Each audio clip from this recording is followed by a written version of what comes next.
Tiga pemain andalan Shin Tae-yong di timnas Indonesia, tetapi loyo di klub.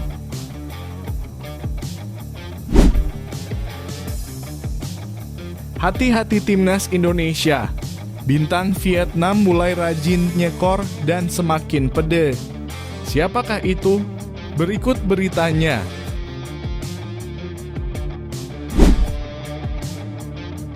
Berita baik dari timnas U16, yaitu Nova sudah dapat pemain diaspora untuk timnas Indonesia U16. Hai semuanya, selamat datang di YouTube Bola Timnas, Garuda ID and Tonton sampai habis ya. Jangan lupa untuk like dan subscribe dulu channel ini.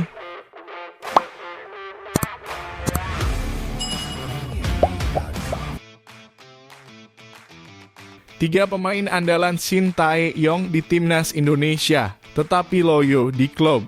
Pelatih timnas Indonesia Shin Tae-yong menghadirkan generasi baru di skuad Garuda.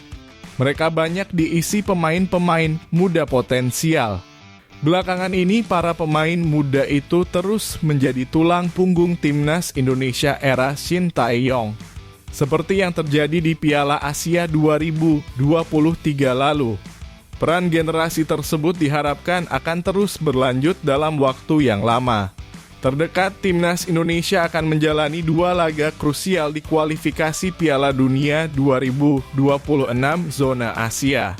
Timnas Indonesia akan 2 kali berhadapan dengan Vietnam pada ajang itu, yakni pada 21 Maret dan 26 Maret 2024.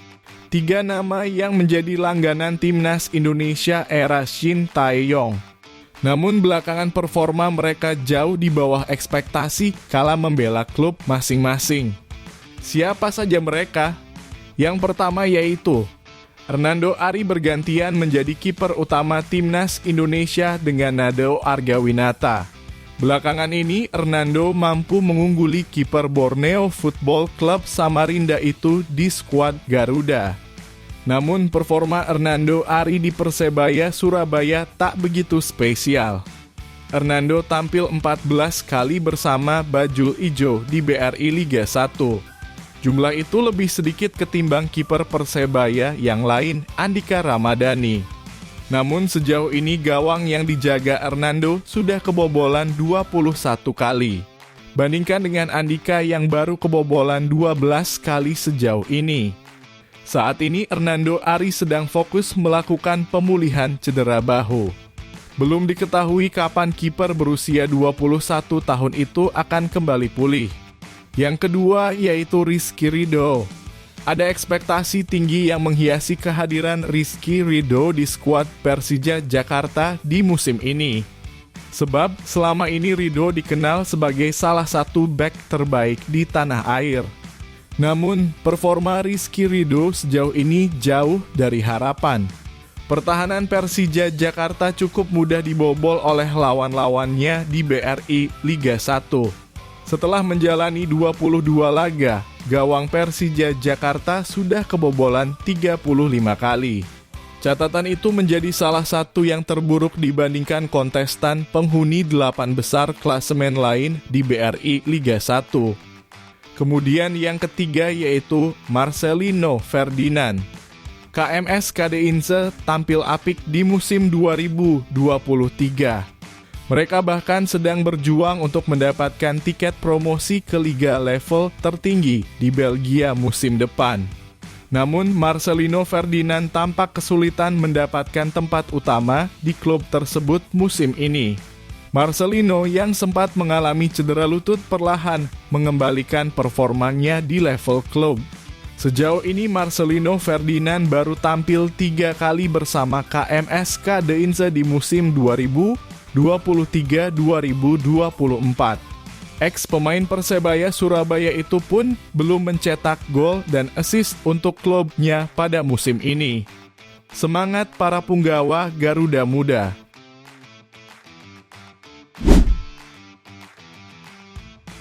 Hati-hati timnas Indonesia. Bintang Vietnam mulai rajin nyekor dan semakin pede. Timnas Indonesia tampaknya harus mulai berhati-hati menjelang partai melawan Timnas Vietnam pada lanjutan kualifikasi Piala Dunia 2026 zona Asia. Sebab pemain bintang kubu lawan saat ini mulai memperlihatkan ancaman yang berbahaya. Performa gelandang andalan Timnas Vietnam, Nguyen Quang Hai, akhir-akhir ini tengah on fire bersama klubnya, Chong An Hanoi Football Club, di kompetisi kasta tertinggi Liga Vietnam. Yang terbaru, Nguyen Quang Hai sukses mencetak gol spektakuler untuk menyelamatkan timnya dari kekalahan saat menjamu Hong Lin Ha Tin Football Club pada pertandingan pekan ke-12 V-League 1.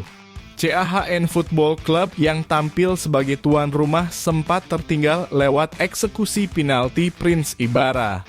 Beruntung, sepakan voli yang dilesakan Quang Hai sukses memaksa laga berakhir imbang 1-1. Dengan tambahan 1 poin ini, Quang Hai berhasil menjaga posisinya di peringkat 3 besar. Tim yang berstatus juara bertahan ini hanya terpaut 6 poin dari Nam Dinh Football Club yang berada di puncak klasemen sementara. Pada laga sebelumnya, Quang Hai juga sukses menyumbang 1 gol ketika timnya menggulung Tan Hoa Football Club dengan skor 3-1 pada laga pekan ke-11. 2 gol ini menandai konsistensi performa pemain kelahiran 12 April 1997 itu. Gol yang dicetak Quang Hai ini menjadi tanda positif. Pemain bintang kelahiran 1997 ini secara bertahan mulai menemukan kembali kepercayaan dirinya dan bisa menjaga performa di level tertinggi. Konsistensi performa semacam ini tentu bisa menjadi pertolongan yang luar biasa bagi Timnas Vietnam dalam pertandingan-pertandingan yang akan datang tambahnya. Dengan tambahan gol itu, Nguyen Quang Hai sejauh ini sudah menyumbangkan 5 gol dari 9 pertandingan. Jumlah ini sebetulnya masuk dalam kategori istimewa. Sebab pemain yang sudah mengoleksi 42 caps bersama Timnas Vietnam itu kini berstatus sebagai pemain lokal yang paling produktif di kompetisi domestik. Tak jauh berbeda dengan Indonesia, daftar pencetak gol terbanyak Liga Vietnam saat ini didominasi pemain asing. Sederet penyerang impor asal Brasil memang berkuasa. Termasuk salah satunya Rafaelson Fernandes, bomber andalan Nam Dinh Football Club yang telah mengepak 13 gol dari 11 pertandingan musim ini.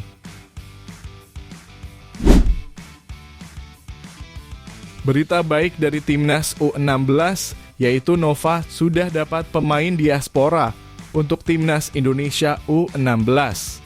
Nova Arianto mengaku sudah mengantongi nama pemain diaspora Indonesia yang dipilih untuk dipanggil ke seleksi Timnas Indonesia U16. Sebelumnya Nova mendapat 37 nama dari Kemenpora. Dari 37 itu ada 9 yang memiliki paspor Indonesia. Dari 9 ini coba dicek kualitasnya oleh Nova. Sudah dapat nama-namanya, cuma kita masih akan bicarakan itu dengan PSSI bagaimana mekanismenya itu yang akan kita bicarakan sama-sama, kata Nova. Mungkin bagaimana dan kapan mereka bisa datang itu kita lihat nanti, ucap Nova. Nova juga akan memanggil pemain-pemain jebolan U16 2023-2024, utamanya dari tim-tim yang lolos 8 besar.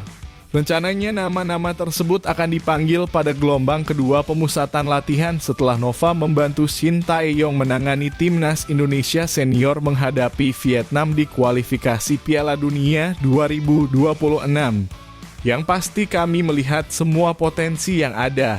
Ini ada final U16. Tapi hanya beberapa pemain yang tampil dari Persis Solo. Ada 3 pemain yang usianya sesuai kriteria, kata Nova. Seleksi selanjutnya ada tahap 2 yang akan digelar setelah FIFA Matchday lawan Vietnam. Semua pemain dari yang lolos 8 besar akan kami panggil, ucap Nova. Dari seleksi gelombang pertama yang dibagi ke dalam 3 kelompok seleksi Timnas Indonesia U16, Nova telah melaporkannya ke Shin Tae-yong. Aturan-aturan yang dibuatnya juga dilaporkan. Laporan umum saja terutama masalah regulasi yang saya buat di Timnas Indonesia U16, terutama masalah tinggi badan, metode-metode latihan, kata Nova.